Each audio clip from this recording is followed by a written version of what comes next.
tarde, amigos do canal Redemptoris Mater. Sejam muito bem-vindos. Como já vimos na postagem anterior, neste domingo do tempo comum, a igreja prevê que meditemos no relato em que Jesus confere as chaves do reino a Pedro, a rocha sobre a qual ele afirma construir a sua igreja. É a passagem de Mateus, capítulo 16, versículos 13 a 20. Dividimos nosso estudo em duas postagens. Na primeira, percorremos a passagem de Mateus e a olhamos à luz da primeira leitura, que é de Isaías capítulo 22. Agora extrairemos as consequências de ambas para a igreja. Voltemos, portanto, para o Evangelho. O que podemos concluir que Jesus está fazendo em Mateus 16? É muito fácil. Ele está tornando Pedro o primeiro ministro do reino de Deus, segundo a analogia que utilizamos para a expressão hebraica, aquele que está sobre a casa. Jesus está dando a Pedro esse cargo de Al-Bait, sobre a casa da igreja. A passagem que Jesus não cita, mas está subentendida, essa passagem de Isaías, demonstra que Pedro tem todas as mesmas características de Sobna. Primeiro, ele é o segundo na igreja, atrás apenas do próprio Jesus, que é o rei. Segundo, Pedro recebeu a chave da autoridade real sobre a igreja, o que significa que ele tem um poder sobre ela que está atrás apenas do de Cristo.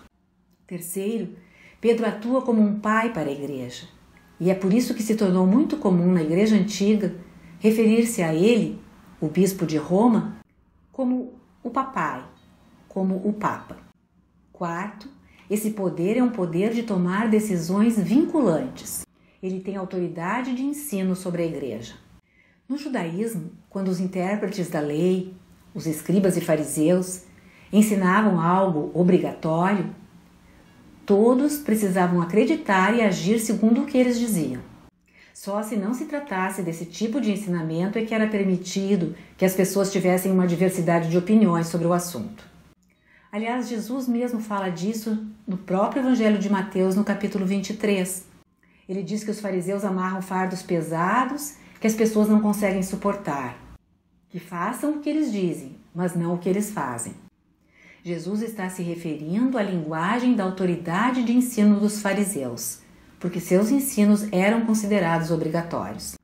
Quando Jesus diz a Pedro, tudo que ligares na terra será ligado no céu, tudo que desligares na terra será desligado no céu, está reconhecendo justamente essa autoridade vinculativa de Pedro.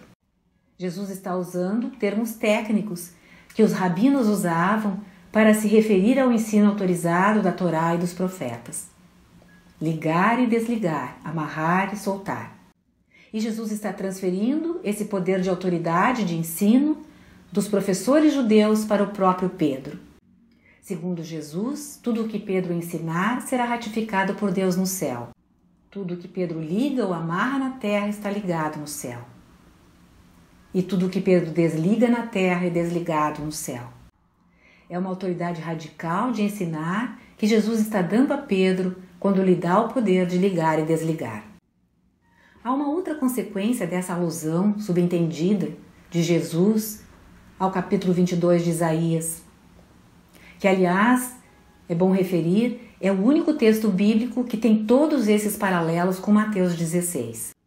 A consequência é a de que, por definição, a autoridade que Jesus está dando a Pedro, como a rocha, não vai parar em Pedro, porque não é apenas o poder de Pedro, é um ofício.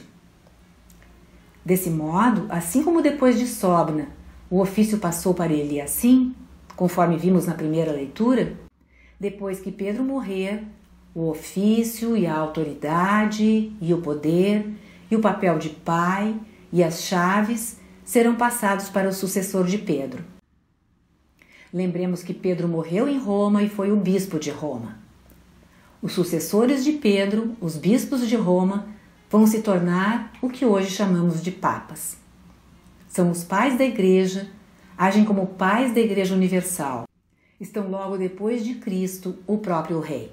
Como vemos, embora muitas pessoas digam que o papado é uma invenção da Idade Média, ou que a palavra Papa não está em nenhum lugar da Bíblia e, portanto, não se poderia presumir que o Papa tem uma autoridade suprema sobre a Igreja na Terra, esta afirmação não é verdadeira. Fica muito claro aqui, neste capítulo 16 de Mateus, que Jesus está estabelecendo Pedro como o primeiro Papa, que terá sucessores. Aliás, mesmo estudiosos de outras denominações cristãs, como é o caso de W.D. Davis e Dale Allison, que escreveram na década de 90 uma obra amplamente considerada um dos comentários modernos mais exaustivos e autorizados sobre o Evangelho de Mateus, tem o mesmo entendimento sobre esta passagem de Mateus 16, 19, quanto à vontade de Jesus para Pedro. No seu livro, referem que a opinião principal dos exegetas modernos é a de que a Pedro, como a uma espécie de rabino supremo ou primeiro-ministro do reino, foi dada autoridade de ensino, isto é, o poder de declarar o que é permitido e o que não é permitido. Pedro pode decidir por decisão doutrinária o que os cristãos devem ou não fazer, dizem os autores. Este é exatamente o entendimento católico. Para o catolicismo, Pedro recebeu esta autoridade. E para o catolicismo, ela passou dele para seus sucessores.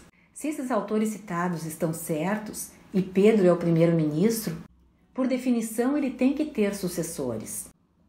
Porque todo o cerne da passagem de Isaías 22 é que esse cargo passa de um homem para outro. Sobna agiu mal e o seu cargo passará para ele assim. Quando Sobna morre, seu cargo vai para ele assim. E quando ele assim morre, vai para outro sucessor. Portanto, se Jesus estava de fato nomeando Pedro para esse cargo, ele sabia, como judeu que era, que estava estabelecendo um cargo para o qual haveria sucessores após a morte de Pedro. Foi exatamente o que os apóstolos fizeram logo após a morte de Judas, que o livro dos Atos dos Apóstolos descreve no capítulo 1, a partir do versículo 15, dizendo assim: Num daqueles dias, levantou-se Pedro no meio de seus irmãos, na assembleia reunida, que constava de umas 120 pessoas, e disse: Irmãos, convinha que se cumprisse o que o Espírito Santo predisse na Escritura pela boca de Davi acerca de Judas, que foi o guia daqueles que prenderam Jesus. Ele era um dos nossos e teve parte no nosso ministério. Pois está escrito no livro dos Salmos: Fique deserta a sua habitação e não haja quem nela habite. E ainda mais, que outro receba o seu cargo. Pedro está citando o Salmo 68, versículo 26 e 108, versículo 8. E prossegue: Convém que destes homens que têm estado em nossa companhia todo o tempo em que o Senhor Jesus viveu entre nós, a começar do batismo de João até o dia em que do nosso meio foi arrebatado, um deles se torne conosco testemunha de sua ressurreição. Propuseram 2, José, chamado Barsabás, que tinha por sobrenome Justo, e Matias, e oraram nestes termos: Ó Senhor, que conheces os corações de todos, mostra-nos qual destes 2 escolheste para tomar neste ministério e apostolado o lugar de Judas, que se transviou para ir para o seu próprio lugar. Deitaram sorte e caiu a sorte em Matias, que foi incorporado aos 11 apóstolos. É bom explicar que esse deitar a sorte era uma prática do Antigo Testamento, reservada aos levitas, para que não degenerassem em superstição. Acreditando que Deus já fizera a sua escolha, acreditavam também que ele a manifestaria de algum modo. Chamava-se sorte a um pauzinho, uma carta, um pedaço de papel. Havia tantas sortes como as pessoas candidatas a um ofício, como é o caso aqui. Cada sorte continha o nome do candidato. Pedro e a comunidade, portanto, estavam deixando nas mãos de Deus revelar a sua vontade a respeito de quem deveria suceder a Judas e completar o grupo dos 12. Então, entre os próprios apóstolos, a prática da sucessão apostólica já existiu. E o testemunho da igreja primitiva é o mesmo. Em 180 d.C., Santo Irineu de Lyon escreveu o seguinte sobre a igreja de Roma e os sucessores de Pedro. Aspas. A muito grande, a muito antiga e universalmente conhecida igreja, fundada e organizada em Roma pelos 2 apóstolos mais gloriosos, Pedro e Paulo, como também a fé pregada aos homens, chega ao nosso tempo por meio da sucessão dos bispos. Pois é uma questão de necessidade que cada igreja concorde com esta igreja. E ele estava falando da igreja de Roma. E prossegue. Por conta de sua autoridade preeminente. Os abençoados apóstolos, então, tendo fundado e edificado a igreja, confiaram nas mãos de Lino o cargo do episcopado. Explicando, Lino foi o sucessor de Pedro. Continua Santo Irineu.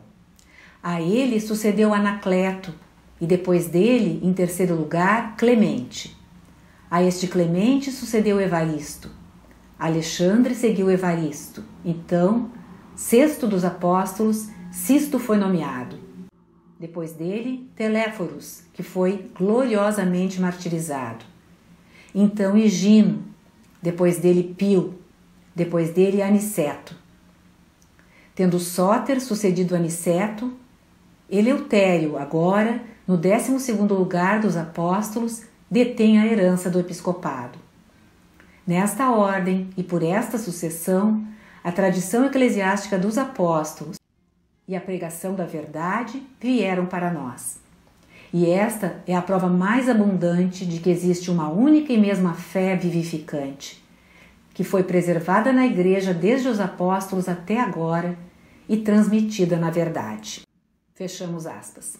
O que Irineu está dizendo é que a maneira pela qual sabemos que temos a verdadeira fé da Igreja é que ela nos foi transmitida pelos 12 bispos, que foram os sucessores de Pedro em Roma, e que já no 2º século havia o reconhecimento de que a Igreja de Roma tinha a primazia entre todas as igrejas e que todos os fiéis em todos os lugares deviam concordar com ela.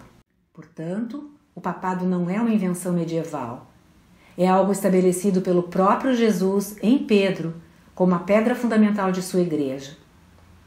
Tudo isso nos revela que o papado é profundamente enraizado no judaísmo e profundamente enraizado na vontade e na intenção do próprio Jesus.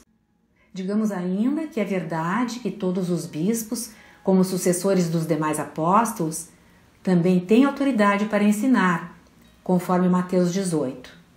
Entretanto, Jesus só dá as chaves do reino a Pedro, porque Pedro é o chefe dos 12 apóstolos e é aquele sobre a casa, sobre o reino de Deus. Obrigada por terem nos acompanhado nesta postagem. Se gostaram, cliquem em seu like e inscrevam-se no canal.